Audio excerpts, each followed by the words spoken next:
Welcome to Careers in Franchise Ownership, a roadmap to success. Hi, I'm Jania Bailey, and I'm the president of FranNet. FranNet is a franchise development firm that has assisted literally thousands with the transition into business ownership. So as we go through this session today, some of the topics that we'll try to touch on.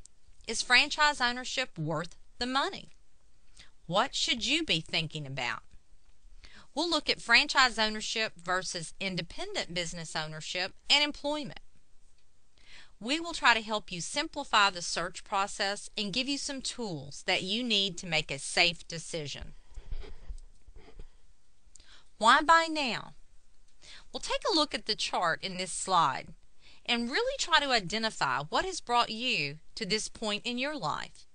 Are you hoping to achieve fulfillment, balance in your life, independence, financial security? It's important that you really identify what your driver is. Let's step back for a minute as we go through this process, and let's pretend if you knew you could be successful working for someone else, or you could be successful if you owned your own business. Which would you rather choose? Well, I think most of you are saying, well, of course, I'd rather own my own business. And that's what most people say. However, most people continue to work for someone else. Why is that? Well, over the 20 years that we've been in business, we've asked that question. And some of the answers that we've been given.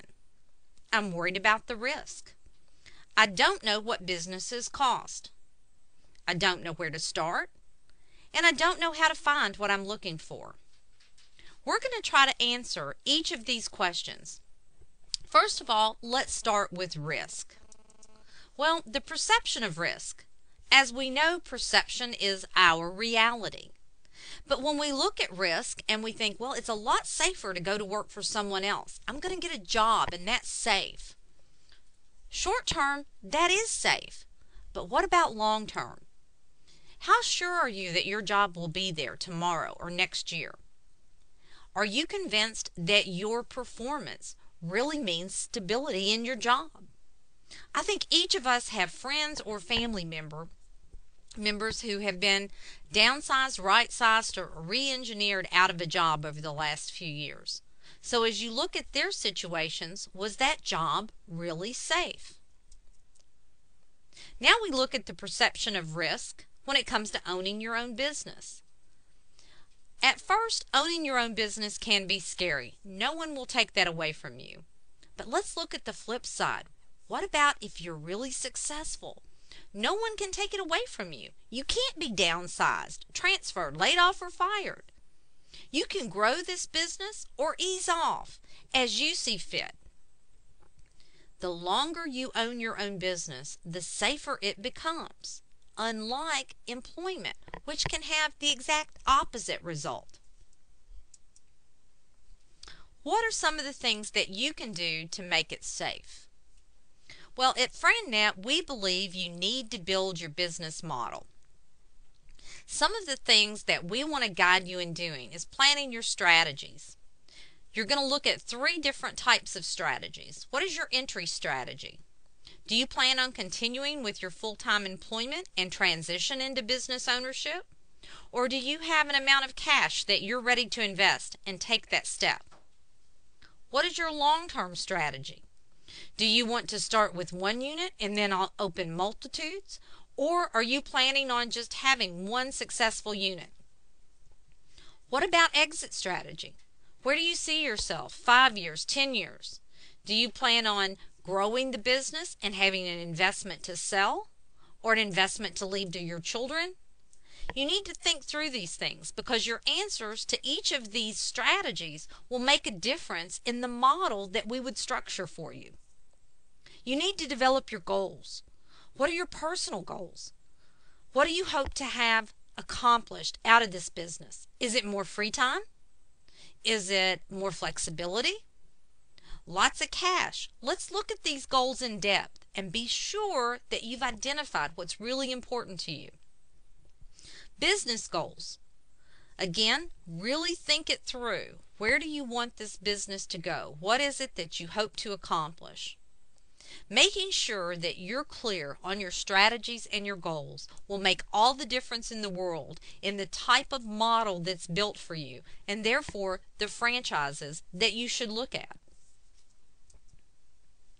I want to give you a few facts on franchising and why we believe franchising is a wonderful alternative to starting from scratch. There are more than 5,000 different franchise companies in existence in more than 80 industries. The 5 major categories are food, automotive, retail, business services, and residential or personal services. The reality is, any business can be franchised and probably has been. So with all of those options out there, you need to be sure that you're looking at the franchise companies and models that make sense for you. The next thing to look at is cost.